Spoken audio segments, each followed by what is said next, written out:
श्री शिवाय नमस्तुभ्यम। दोस्तों, हर हर महादेव। कैसे हैं आप सब? स्वस्थ और सुरक्षित होंगे।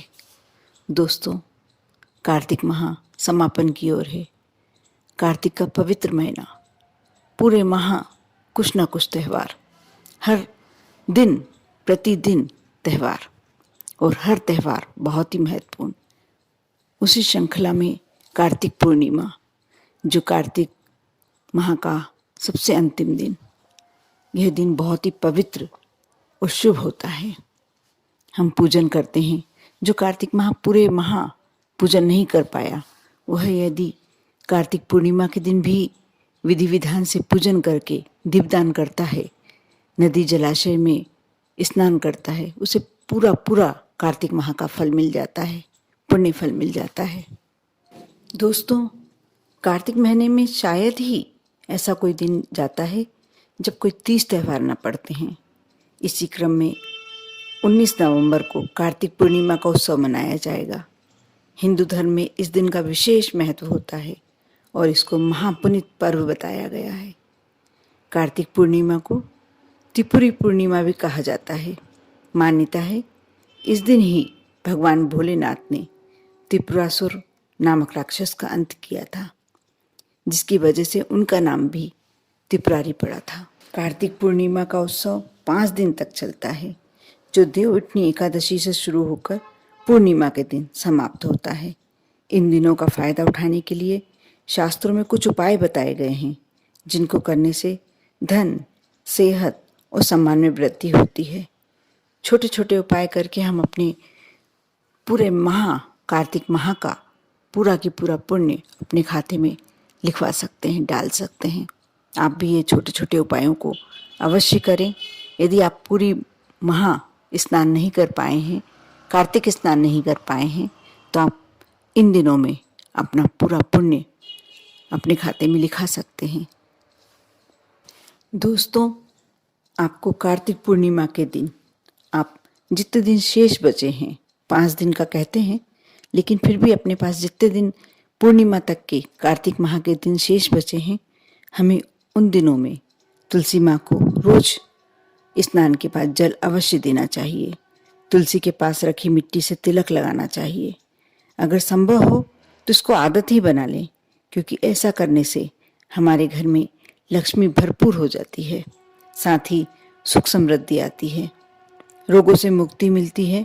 और ऐसी मान्यता है कि कार्तिक पूर्णिमा के दिन ही तुलसी बैकुंठ धाम पहुंची थी, इसलिए इनको जल देने से भगवान विष्णु का भी आशीर्वाद प्राप्त होता है, और विष्णु का आशीर्वाद प्राप्त होने से माँ लक्ष्मी की कृपा तो अपने आप हो ही जाती है। इसलिए आप अवश्य जो दिन कार्तिक माह के शेष बचे हैं, आप तुलसी माँ को जल दीजिए।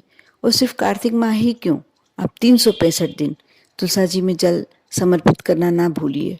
साथ ही शाम के समय दीपक लगाएं। यह बहुत ही महत्वपूर्ण, अपने दिनचर्या में शामिल कर लें इसे। यह बहुत ही पवित्र, तुलसी माँ बहुत पवित्र होती है और कार्तिक माह में इसका विशेष महत्व होता है। साथ ही जो पूर्णिमा आने वाली है, इस पूर्णिमा पर आप जो भी कार्य करते हैं, तुलसा जी में जल समर्पित करना, दीपक लगाना, यह असंख्य गुना फल देता है। आप अवश्य करें।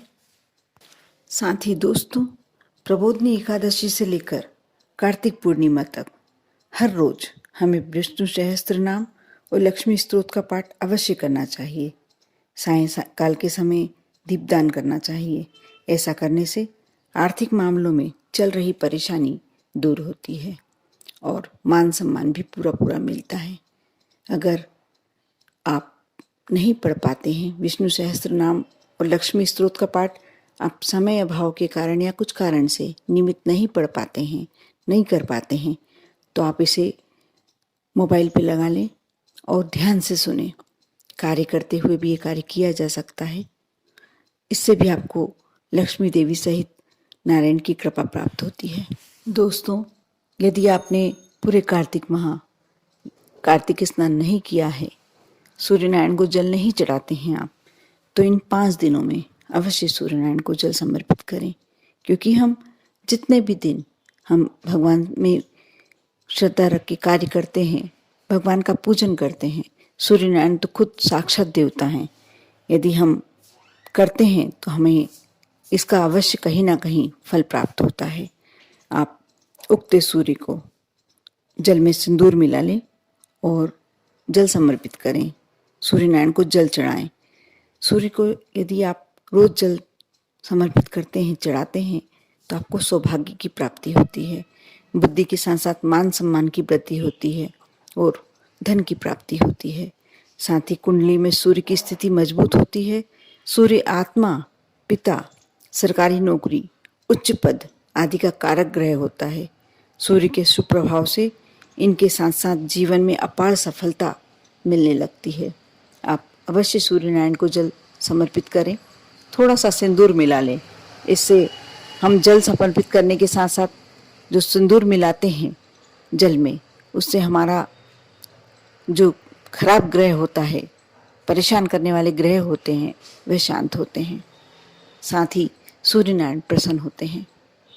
साथ ही दोस्तों, यदि आपके आसपास नदी, तालाब, कुआं, बावड़ी, कुछ जलाशय ऐसा कुछ स्थान है, तो आप एकादशी से लेकर पूर्णिमा तक, कार्तिक पूर्णिमा तक अवश्य रोज सायंकाल दीपदान अवश्य करें, क्योंकि ऐसा करने से आपके अकाल मृत्यु का भय नहीं सताता और पितरों का पूरा पूरा आशीर्वाद आपको प्राप्त होता है। इसके साथ ही शनि, यम, राहु, केतु आदि के बुरे प्रभाव से बचने के लिए दीपदान करना बहुत ही अच्छा माना जाता है, उत्तम माना जाता है। और दोस्तों, सबसे अंत में मैं इतना छोटा सा उपाय बता रही हूँ और इसका बहुत ही ज़्यादा उत्तम फल आपके जीवन पर पड़ता है। माँ लक्ष्मी की कृपा बहुत ज़्यादा आप पर इस कार्य को करने से होती है, इस उपाय को करने से होती है। आप ऐसा करते हैं, आपके जीवन में चमत्कारी परिवर्तन होता है। आप करें, करके देखें। आप देवउठनी एकादशी से लेकर कार्तिक पूर्णिमा तक रोज स्नान करने वाले जल में थोड़ा सा गंगा जल और थोड़ी सी तिल पीस लें। नहीं पीस पाते हैं तो भी आप थोड़ी सी तिल अपने स्नान वाले जल में मिला लें। ऐसा करने से आर्थिक तंगी दूर होती है, आपके रुके हुए कार्य बनने लगते हैं और ये 5 दिन बेहद शुभ माने जाते हैं। इसलिए इन दिनों में यह उपाय करना बेहद शुभ होता है। आपके जो भी कार्य रुके हुए होते हैं वह पूरे होने लगते हैं। यदि आप कोई बीमारी से ग्रस्त हैं, परेशान हैं, समस्या है, वह भी सब दूर होने लगती है, क्योंकि तिल और गंगा जल दोनों ही बहुत पवित्र वस्तु मानी गई है, चीज मानी गई है। आप यदि वह अपने जल के स्नान में मिलाते हैं तो उसका पूरा पूरा सुबह सुबह आपको फल मिलता है। आप अवश्य ये कार्य करें। आप पर और आपके पूरे परिवार पर भोलेनाथ की कृपा बनी रहे। ओम नमः शिवाय।